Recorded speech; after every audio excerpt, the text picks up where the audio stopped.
We are looking to speak to those of you who fly below the radar but bear the scars of a life, have a story to tell, and most importantly, opinions to share about life, love, and Asia in particular. Our guest today is Mr. Sonny Lau, who's born and bred in Hong Kong and has worked in the television and radio industry most of your life. Would that be correct? Yes, TVB. TVB. Yes. And Sonny's going to tell us about growing up in the 60s and 70s in Hong Kong and what it was like and what's it like now comparatively. Okay, in your own words, Sonny, please tell us all about yourself. Yes, sure. I'm born in Hong Kong, right? And then I am brought up here in Hong Kong. All my life here in Hong Kong is over 50 years old now. And then, of course, I like Hong Kong. And then after I finish my secondary school, I go to polytechnic. Those times we call it technical college. Right. And then now I'm retired, at the age of retirement. You don't seem very retired, Sonny, because you're still doing jobs in solar and anyway, if you're retired, you say so. If you say so. In fact, in Hong Kong, it's difficult to get a living because of the property is very high, and then you still have to pay the rent, high rent, and then also if you have the mortgage, very expensive. Every month you have to fight for the living, for getting enough money to spend for the property. For everything, yeah. For everything, and the property is so high that costs everything. Living standard has to be very high because the wage for the worker, they have to gain enough money to pay the rent. So the boss has to pay them enough so that they can survive. Subsidize the housing policy. And then of course, then the costs because of the property is so expensive in Hong Kong. Then when you live in Hong Kong, everything is so expensive, including you buy the food, because the food you need the market there, you need to pay the rent for the store to. Everything relates back to the property. Yeah. So everything we are really in a situation so difficult. Was it always this way, Sonny? I mean, when you were growing up, the property, I mean, there's always been a small area and a lot of people, but was property more affordable when you started renting, when you left home? Was it easy enough for a young person to afford or to look at buying a flat or rent a flat at that time? Of course not for nowadays. Say 3 years ago, the property is doubled after 3 years. It's doubled in price, hasn't it? In price. It's so expensive. Just in the last 3 years? Last 3 years. That's crazy. But when you were growing up, was it more affordable?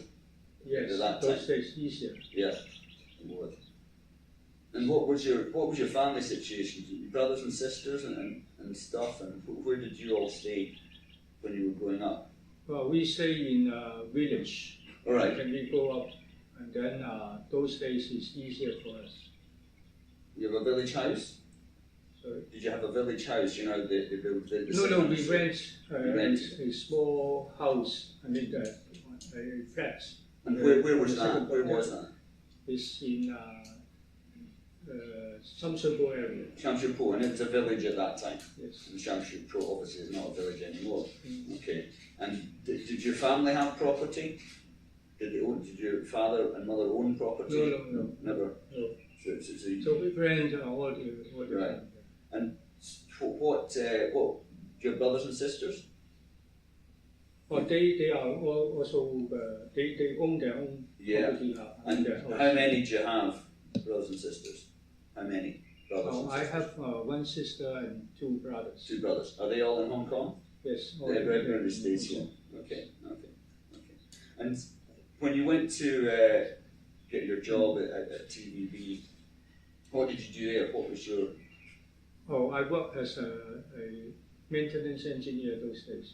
Okay, on everything? On the TV equipment, the studio and the broadcasting. Alright, so the likes of the microphones and all that stuff, you're very comfortable with that. Okay. And so when you were growing up, is that what you wanted to do? Or was that just, did you Yes, I like the job very much. Right. And those days are quite easy. And Okay. then you have 5 days work and 2 days off. Yeah, every week. so you got your weekend even at that time. Yes. And did that pay okay? Yeah, generally? we got pay rise every year because those days the station can get enough commercials. Right. And then we pay something like 14 months Mm-hmm. a year. All right, so you get 2 14 months months, you get a bonus. 2 months bonus. Yes. That's pretty good. And is TVB still working? What is the company that went bankrupt? RTHK or something? Yeah, no, ATV, Asia TV. ATV. Yeah. They went bankrupt. Is that right? Yeah. Okay, but TVB is still going. And you don't have anything to do with it. You don't know anybody in there anymore in TVB. No, No. yeah. But you're now doing, despite being retired, you do solar. No, I still have to work part-time job that I can get some order from overseas, Mm-hmm. and then I just buy something and make something in the factory in China and ship to it. And what is it you sell mostly? Is it solar panels or Solar panels, yes, right? And your markets are where are your markets? in Australia and the US, Okay, so that I can gain some monthly income, of course, yeah. so that I can still pay the rent. Because it's important. Yeah. Okay. And say when you're growing up, you've got kids and stuff now, haven't you? You got a daughter? Yeah, One daughter. Yeah, one daughter. And where's she? She's now in Canada. Right. Okay. And do you see her much? Do you talk to her She much? comes back every year or Okay. twice a year. Right. Okay. Well, married or grandkids or anything? No grandchildren? No. No, not yet. Okay, okay. And so, what was I going to ask? When you travel, was there an opportunity to travel when you were with your job, with the TVB job, or was Yeah, it- when I was working there in TVB, the company sent me to different conferences in the US and All right. Britain and also Japan. When we were sent there for training in Japan, NHK. Yeah, So NHK, TVB yeah, was such a good company that you have good opportunity. right, to do that stuff. And what were the conferences were? What, training conferences or? We attend the conference over Brighton, Right. UK. Yeah. All right, so you were down there. And were they educational conferences, or were you promoting the company, or were you trying to learn something? Education For mostly. just for your growth. Okay. And after that, so when did you leave then? When did you leave? Oh, it's early 90s. Yeah. Oh, the early 90s, as long ago as that, so a long while ago. And you've done the solar panels and things since then, or what did you do when you left TVB? Yeah, actually, I was employed to develop a product by a factory. We invited me to do the whole house control of a lighting system, and then from there I learned the manufacturing technologies. Okay. And then I do my own product that can transfer the solar power energy into electricity, fitting into the power grid.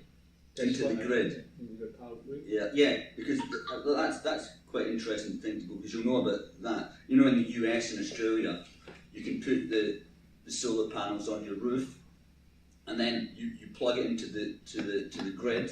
Yes. And through the yes, the and inverter. then you get paid into the converter. Why don't they do that in Hong Kong? You hardly see a solar panel in Hong Kong. Why don't CLP do that and allow people to have them on their village house roofs or on the big industrial roofs? It's quite a bit difficult for the situation in Hong Kong to use the solar power Why? because the sunlight is not enough. It's only something like 3.8 hours per day with enough sunlight to But feed. surely even with the cloud, I know that the sunlight was a long time, but even with the cloud, that now the solar panels are so sensitive they can still work with even the cloud. So they don't work very well here, is that? The solar panel, they need enough sunlight. Must be before sun, the- so the pure sun. Any cloud doesn't. It's, If there's cloudy, even if it's bright. it's and only warm, 10% no of use. the Okay, 10%. Yeah, So it takes 10%. away 90% if there's any cloud cover. So because of the precipitation. Okay, right. I don't know that. Right? That's why Hong Kong has not got enough sunlight so that you can gain enough return for the investment. For the investment, yeah, yeah. to set up the solar panel. Okay. And then, of course, if it's not that cost effective, then people will not. Well, it's no use. That's And right. then the second thing is you don't have enough space on your rooftop Yeah. to put the solar panel on. So that's the two things that Hong Kong is not that popular using solar power. Okay. Well, you're selling stuff, so you know better than I do. Well, what's good? Right. Best piece of advice you ever received when you were growing up, or even when you're growing up, what was the best piece of advice you ever received from anybody? Oh, I really don't know. Don't know the best piece. That's all right. That's fine. No worries. And so, do you take an interest in? I mean, what are your interests outside your work? Just surviving, shopping, cooking, or what do you have an interest in? I know you do a bit in the politics side. You have a bit of interest. So I like the job that I was working for TVB, and then later on I have my own product developed for the solar power conversion. And then talking about the situation in Hong Kong, we think it's not fair in Hong Kong, and see we Elaborate on that. Yeah. Tell us why it's not fair. Just say, for example, it's very simple. Day by day, daily, you earn your money, you work hard, and then the depreciation is so high because of the property going up so fast. Then I feel that I am exploited by those who own the property and control the economy of Hong Kong. So Because you have to work so hard. Say, for example, Jack, if you have 1.5 million 3 years ago in your bank, then you are trying to buy a house or a flat in the apartment somewhere. And then, for somehow you miss the chance to put a deposit for that the house that you want to buy. Then you lose the chance, because afterwards, after 6 months, the property go up another 15-20%. Then you don't aware whether you will go down or again, or you want to buy it at that moment because of the property or the second going up. Then you miss the chance. After a year, something like It's going again. It's going up again. Okay.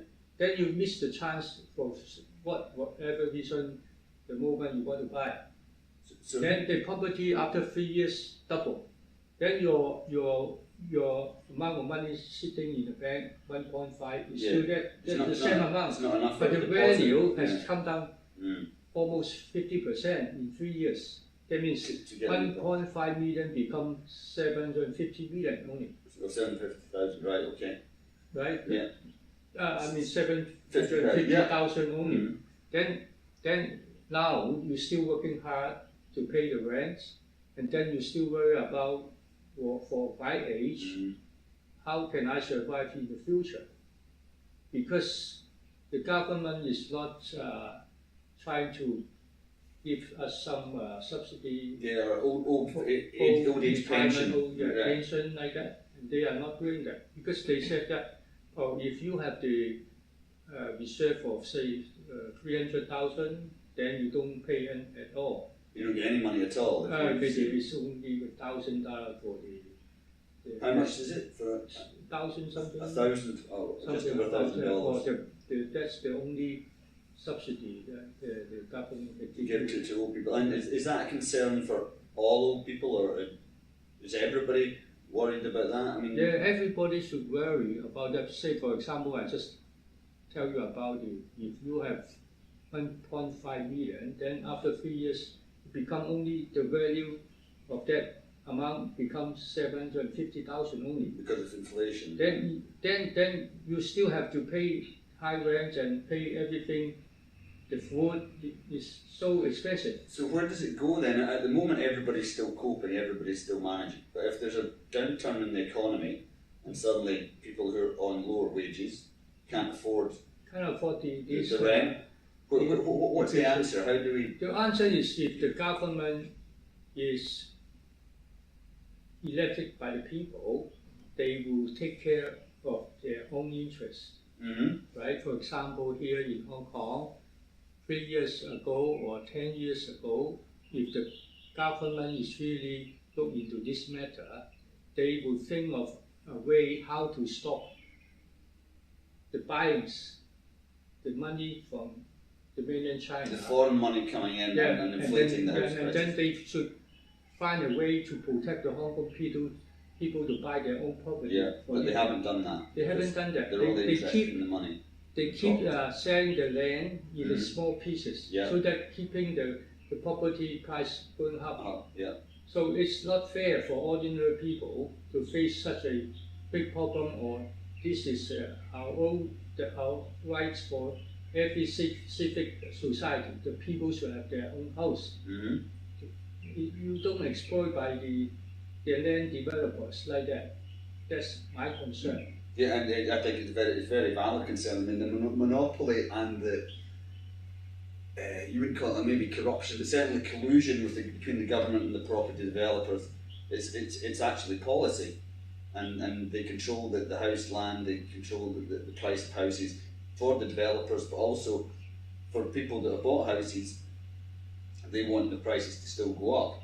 And if the prices ever come down, then everybody's in real trouble because you've got to still pay the mortgage, but the price of your house has come down to less than maybe you paid for. So that's why we say if we have a fair election, then we elect the representative that can run the government. Yeah. Then if we cannot run the government properly, then 5 years later we do what the people ask, basically. So still, I think this is in a capitalism.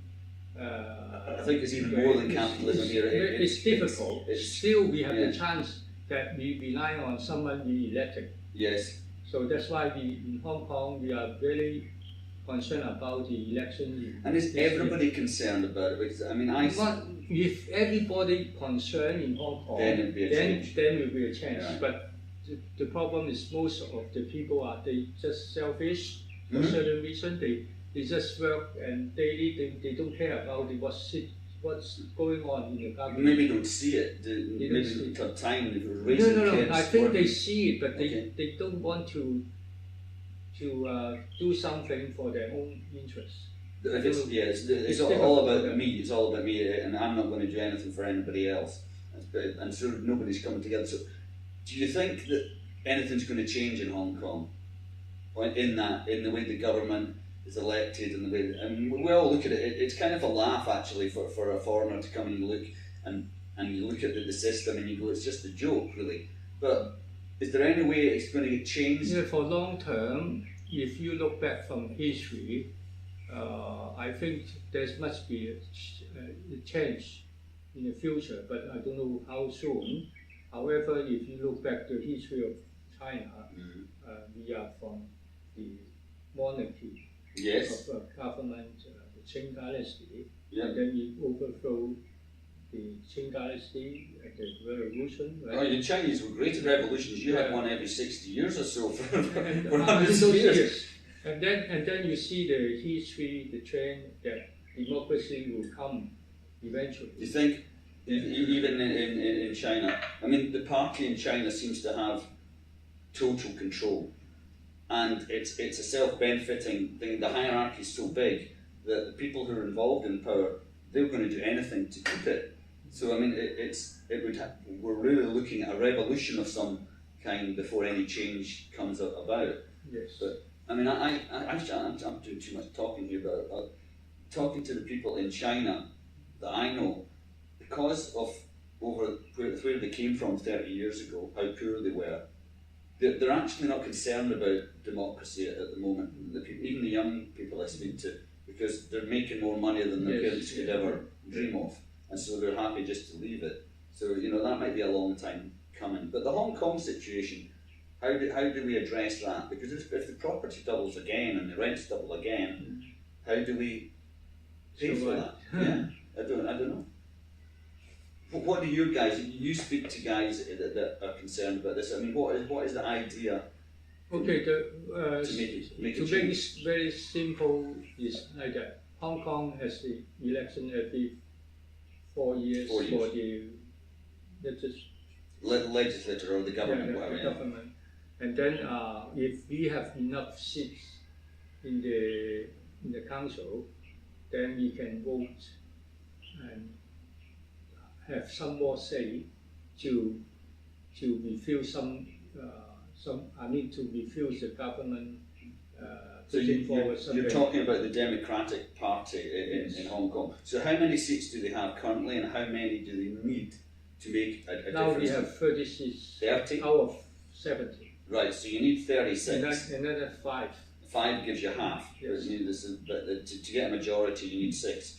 And is that possible, or is it structured it's so very difficult. Yeah. Very difficult, because the way they elected is 30 seats out. The kind of the government control seats, and then it's designed that way. It's designed to give you the illusion of power and control and hope that we're nearly there, but you can dream about it, but it will never happen. If we can motivate the people of Hong Kong more involved in the election, that means they vote, more people to vote, then there's a chance. That is the only way. And how do you do that? How does the group that you talk to, people you talk to, how do you hope to reach the people in Hong Kong? I don't watch Hong Kong telly, obviously, because I don't speak Cantonese. But is there a lot of discussion about it in the media? Are people made aware of it? Is it discussed at work? I mean, how do we get people aware of that? How do you get it out there to make it? Yes, the young people, the young artists, by the young people, they have the idea is to go to the community. That means everybody they concerned about the politics. They work, they do promotions and work in their own area, in their own living area. Then talk to people and do some work to connect to the people, local people where they live.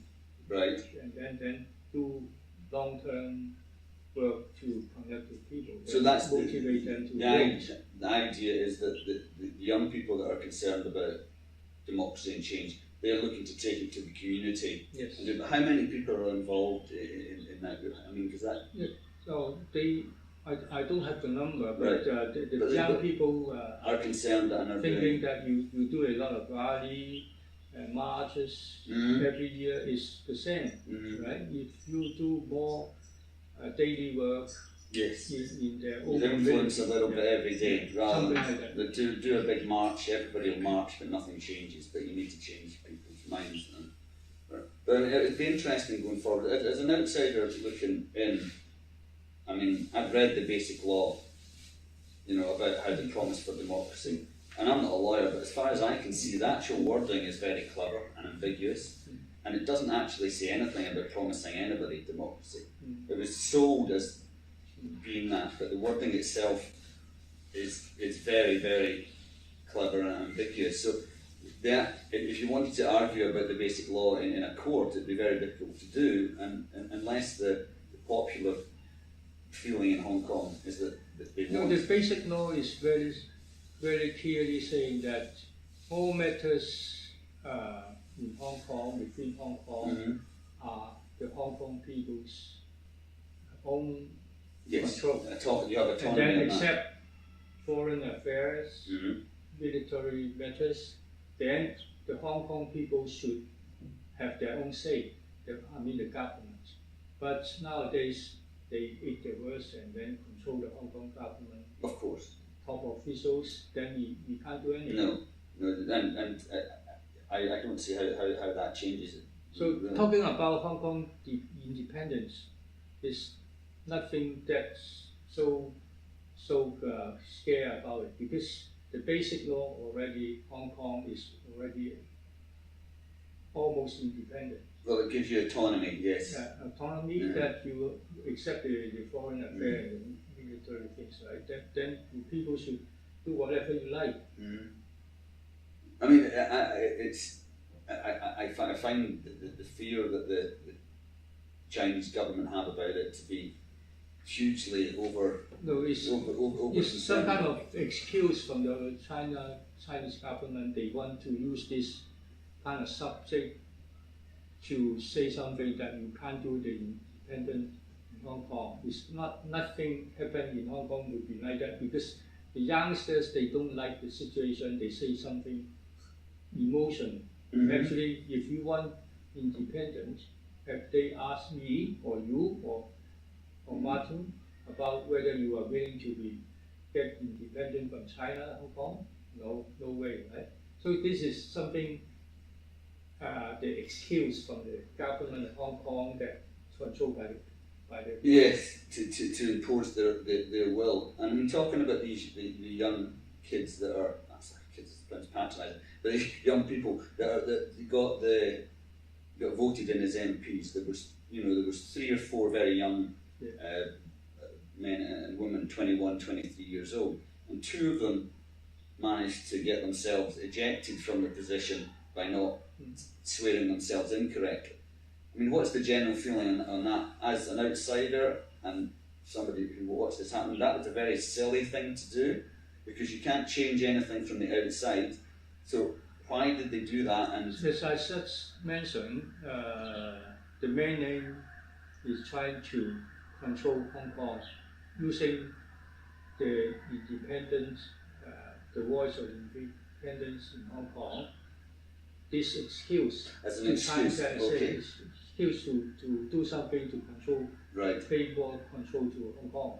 That's the situation. Right. And these 2 young guys, and because the act be used by mainlands to control, I mean, an excuse. Then the Hong Kong people is being used, are divided by what they act, and then there's a lot of the objection from the old people. They think this what they did is something wrong, and they don't like it, and then make Hong Kong. So they divide the population, the divide and conquer rule. So the young people get emotional and radical, and the older guys and the women who are working and trying to make a living, they said, we don't want any trouble, we want you to be quiet. So they divide Hong Kong people apart, and then therefore there's no progress or anything because they can't even come together and gel. Yeah, it's an old tactic, isn't it? It's as old as time. Yes. And so again, going forward with that, where do you think, or what do you think should be done? Should they calm down on the independence demands, just calm that down, put that to the back burner and concentrate on getting some kind of say in the government that's here at the moment, rather than looking to be completely independent? What's the independent in Hong Kong is not such an issue at all, right? It's only the government trying to use this subject to ban down. I don't think anybody really wants to be independent. It's just a fallacy. But as you say, they're using it as an excuse to turn the screws. Yes. And I mean, last time I was talking to you, you were talking about there's a demonstration every night in Mong Kok. You were telling me. Yes. Tell us more. Tell us more about that. Yeah, since the umbrella movement. The umbrella movement, yeah. And then people, some of the people still want to continue this and let this umbrella movement still go on. That's why they have the march every night. Every night. Yeah, every single night. Every single night at 10 o'clock. And how many people go? Oh, the people gathering there usually at 50. 50. And the march usually at 20, 30 people. Every night. Every night, and then they have a spot there. They have the banner and do a few people speak? Do they have speakers and stuff? Because again, as a Guaylo, I had no idea that was still going on. That's interesting. Well, I'll maybe come back to that. The next one is in Hong Kong, corruption. You know, Hong Kong doesn't seem very corrupt, but there does seem to be a lot of collusion and working together of the government and property developers. They do seem to work together very closely. Are you aware of a lot of corruption for government officials or for people here in Hong Kong? Do you think it is an issue?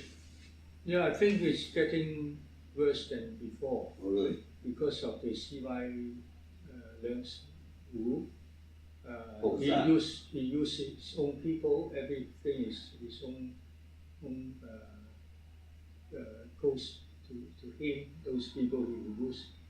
And then, like the incidents in Zhao, the new territories in place, and then they are developing the new city. I mean, new planning for In the north, city. in the northern territories, And yeah. then the one of the high official, and they already know this news and got the name, and then. Of course, he earned the money from that. So what you're saying, that the officials were trading on insider information. They knew this was going ahead in an area. They went in and bought land and then sold it to the developers. So they were trading off not publicly available information for their own and benefit. then CY Leung himself, he got the something like Hong Kong dollar 50 million. Saw that. And then he hasn't reported that to the tax office. Is that what it was? Yeah, He didn't put it on his return or anything. And then he controlled the what's that? The what do you call the department that controls the Housing department? Or? no, I mean the 廉政公署is what? Housing authority? Housing authority. No. You know, Hong Kong, the corruption, anti-corruption. Yeah, ICAC. ICAC, right? ICAC. Yeah. And then they changed the head of the ICAC Because it's appointed by because he was investigating him, so they just CEO. changed the guy. So basically, corruption's alive and well, is what you're saying. Yeah. Everybody's on the take one way or another. Okay. And then he's trying to making the Hong Kong worse than before. Yeah. Do you see why he's not been popular at all? He's not been a popular guy at all. But what did, I mean, again, as an outsider looking in, well, I'm not an outsider, of course, I'm a resident here, but what did he do wrong? What's he done wrong that Donald Zhang didn't do, or the guy before him didn't do? Is he been, what's he done worse than them? CY, what's the worst thing he's done? Oh, of course, first at the time when at the time of the election, he condemned the other one, Tong Yinglin, I don't know the English name, Right. and he as the unofficial, I mean, the construction in the house. Right? Yes. And then after that, we found out he's one. He's He's the same. He's a big liar at Right. the beginning. Henry Tang we talked about. Yeah, Henry Tang, Henry, right. he got Yeah. caught for the swimming pool in the Yeah. basement and all that. Yeah, and they've all been caught one way or another for illegal works in their houses. They're all at it.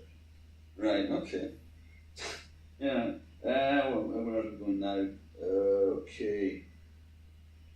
You go to church or anything? You a believer? You go to church or God or religion or anything like that? Not really. Not so Believe much. in more in science. Okay, cause and effect, all that. All right. In Hong Kong,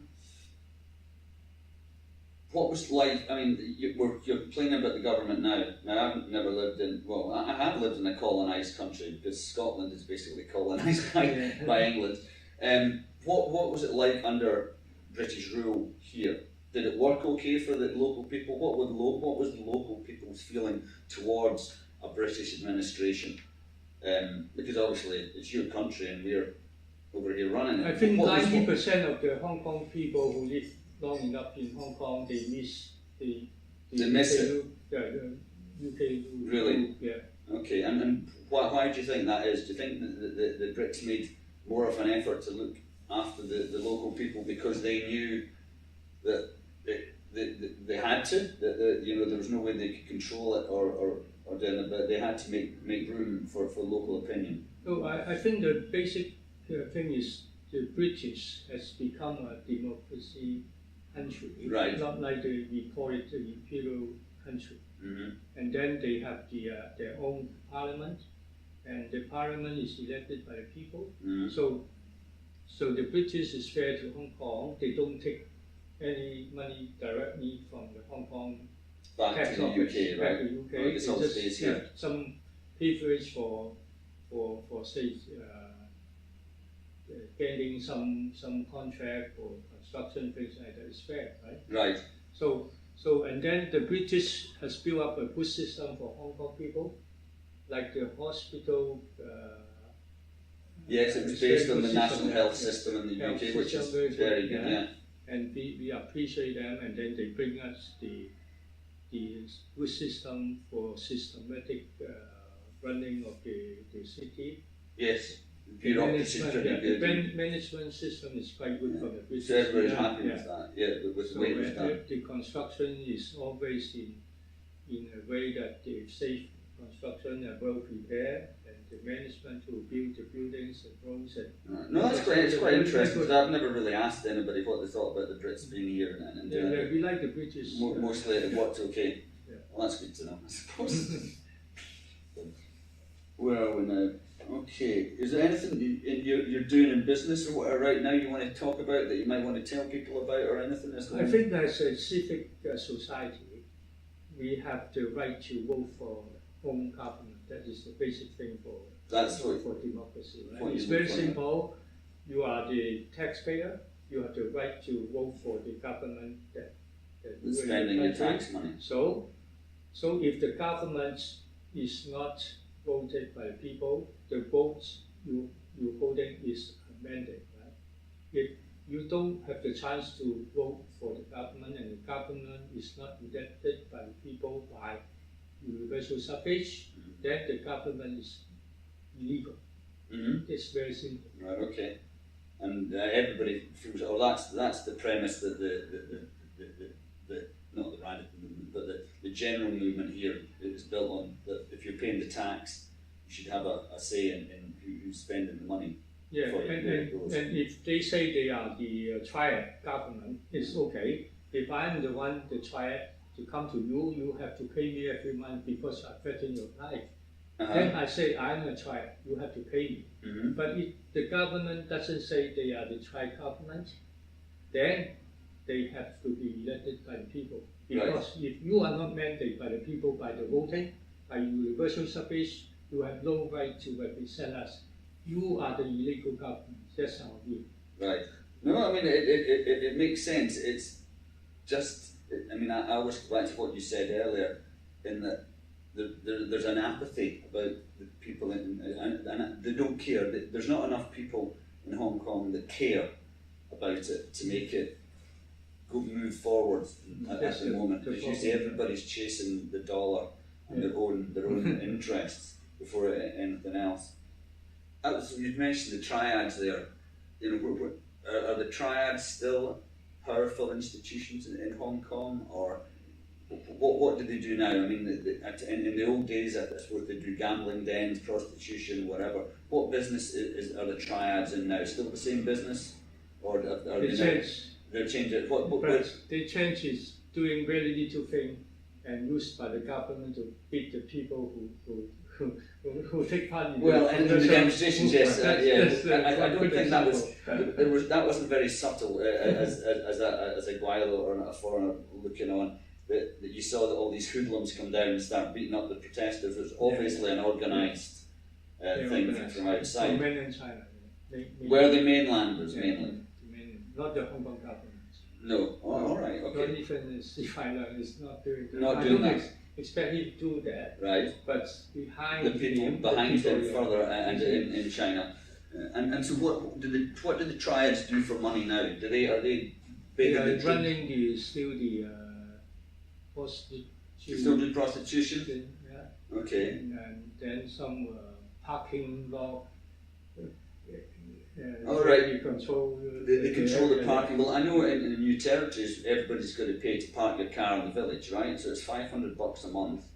You've got to pay to park your car, and it goes into the local welfare fund for the home you cook. You know. So if you get 400 cars in a village, Yeah, I can't even do the maths. It's like that was that 200,000 a month.